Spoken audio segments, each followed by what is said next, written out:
et ceux qui comptent participer aux élections européennes. Alors qu'on voit toujours ces deux images, Bordeaux, la place Péberlan, la cathédrale Saint-André qu'on a vue, et la place de la République sur la droite à Paris. Un petit mot, Jérémy, aussi sur l'une des revendications qui revient souvent chez les Gilets jaunes, le RIC, le référendum d'initiative citoyenne. Le Premier ministre, qui hier s'est invité à un débat citoyen, a clairement exprimé sans ambiguïté son opposition à ce référendum d'initiative. Oui, il a eu cette formule, il a dit le RIC me hérisse, pour expliquer d'un point de vue personnel, qu'il n'était pas favorable au référendum d'initiative citoyenne. Il a rappelé ce que peut-être beaucoup de gens ignorent, c'est qu'il existe dans la Constitution française, enfin dans les textes, la possibilité d'un référendum d'initiative partagée. La différence, c'est que, en gros, dans ce référendum d'initiative partagée qui existe, et on demande aux Français si il y a un nombre effectivement d'élus et de Français qui le souhaitent suffisant, de se prononcer sur un projet de loi préparé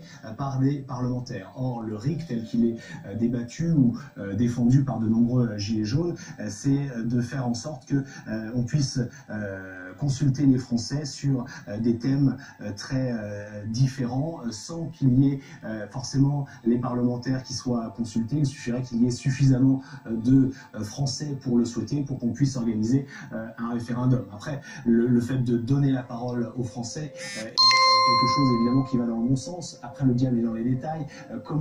Sous quelle modalité, quelle est la barre de participation de Français qui le souhaitent pour mettre en place une consultation de ce type? C'est évidemment toute la question qui est posée, mais c'est vrai qu'hier, vous avez raison, le Premier ministre a expliqué qu'il était hostile, opposé à l'idée d'un référendum d'initiative citoyenne, ce qui a sans doute déplu à de nombreux gilets jaunes qui, eux, réclament l'instauration justement de ce RIC. Et c'est peut-être une des limites des débats auxquels on a assisté depuis 10 jours, notamment le Premier ministre hier à Sartrouville dans les Yvelines, donner le sentiment que finalement tout est joué d'avance, que le Premier ministre est contre le référendum d'initiative citoyenne, et donc on organise un débat, mais au final on a déjà les réponses, puisque l'ISF, il n'est pas question de revenir dessus, puisque le RIC tel qu'il est proposé, ce n'est pas du tout du goût du Premier ministre. Donc c'est aussi peut-être la limite de ce genre de débat, faire participer les Français, mais en même temps, à travers les prises de parole qu'a pu avoir Emmanuel Macron, ou qu'a pu avoir encore hier soir le Premier ministre, donner le sentiment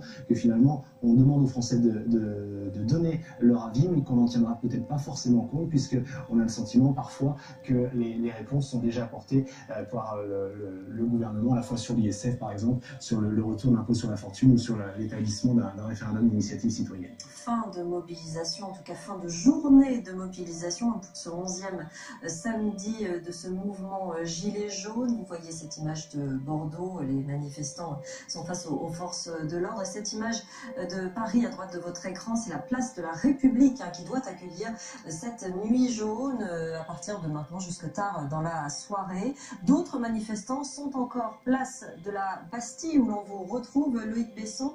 Les forces de l'ordre essayent de disperser finalement les derniers manifestants de cette place.